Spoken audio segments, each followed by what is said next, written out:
どうも皆さん、カイトです。可愛い少女が鏡の中を探索するグリマーインミラーをご存知でしょうか。こちらは2023年1月10日に Steam で早期リリースされたゲームになります。早速行けるところまでクリアしたんですけど、ほんわかさせられる雰囲気を味わえるメトロイドバニアでしたね。攻撃方法がシューティングという独特なスタイルに和んでしまうストーリー。ポップなデザインのボスとの歯応えある戦闘は普通に面白かったです。今回はグリマーインミラーというおすすめ作品のジャンル、ストーリー、魅力を簡単に紹介します。では早速やっていきましょう。まずこのゲームのジャンルになるんですが、鏡の中を探索するシューティングメトロイドバニアになります。前回紹介したザ・ナイトウィッチは魔女なので、主に空中移動操作でのシューティングスタイルだったんですけど、グリマーインミラーは地上を優雅に歩きながらぶち当てるスタイルです。ちなみに回避はないです。主人公であるキラーを操作して突如入り込んだ鏡の世界で大冒険が始まります。グリマーの力で無限に光のショットが打てるのが特徴で、ボタン連打しながら敵を駆逐していきます。イベント時やボスを倒すことでスキルをゲットすることで探索の幅が広がっていくのも王道ですね。キラー自身にバフをかける要素としては、ミラーエッセンスというフクロウもどきを刺激することができて、それぞれにバフ能力は備わってるので吟味しましょう。これがヒットポイントで、これがグリマーゲージですね。グリマーゲージを使用するとスキル能力を発動できるのもあって、波動弾やエンゲージ爆発などかませれます。メトロイドバニアなので探索ポイントも豊富になるのもポイントで、寄り道は絶対にしないとキラ自身の永続バフ強化ができないのでご注意を。基本はグリマーの力を与えてくれたレオと一緒に歩んでいき、鏡の世界の住人ボスの悩みを解決しながら真実を探し出します。ざっくりと説明するとこんな感じです。次にストーリーになるんですけど、ふと目を覚ました少女キラの目の前に巨大な鏡が突如現れました。鏡の中に映る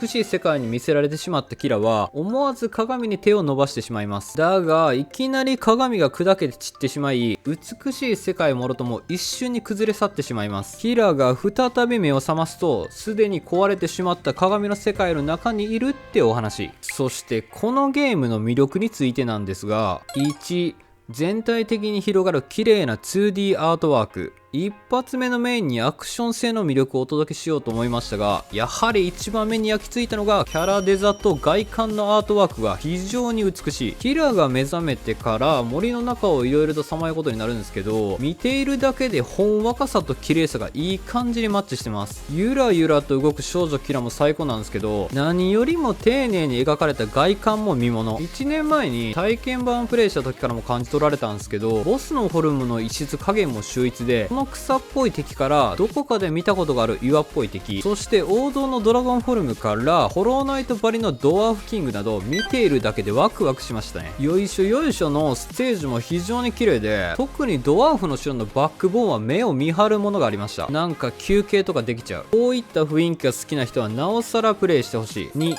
ストーリーとアクションは素直に両方楽しめる。ストーリーは壊れた鏡の中という割には和やかに進んでいくこともあって、終始暗いということが全然ないのもプレイしやすい一つかなと。前半の魔女との戯れから後半のドワーフとの交流もなかなか面白くて、少年団の動きがジャパンっぽいのもご愛嬌と感じ取られました。アクションに関しては謎解きが難しいということは全然なくて、どちらかというとステージ突破のコマンド操作は要求させられる場面が多いです。個人的にはここのアイテムを取るためにエンゲージで物理止めを2回行ってからアイテムをゲットするのが一番難儀でした。ガチで難しかった。スキルをフル活用する箇所がたびたびあるんで、操作方法を早めに慣れておきましょう。3、ボスが見た目に反してシビア。難易度はノーマルでプレイしてたんですけど、高難易度のメトロイドバニア作品に比べると本当にちょうどいい強さが良かった。初見で倒せるボスから攻撃パターンを読み切らないとゴリ押せないボスなどはちゃんとバランスブレイクしていないなと。ですがこのドラゴンだけはマジで発狂したぐらい強かった。当たり判定が分かりにくい中央爆発を一発でも食らうと立て直すのがめちゃくちゃきつかったです。最後は機械のように攻撃ボタン連打で倒しましたが、雑魚敵でも厄介なのも相当いるんで、これだと思う戦い方を自分なりに構築しておくのが吉。4、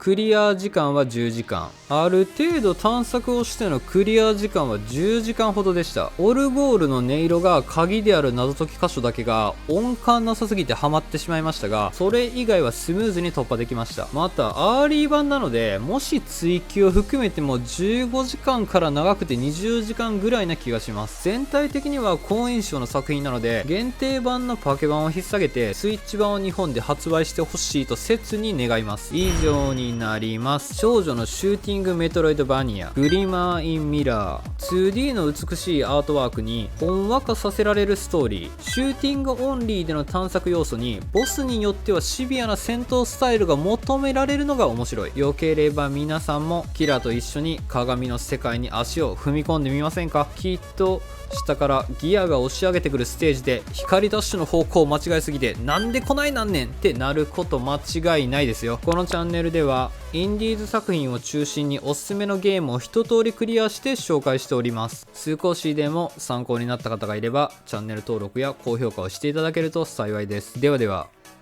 またの機会に。カイトでした。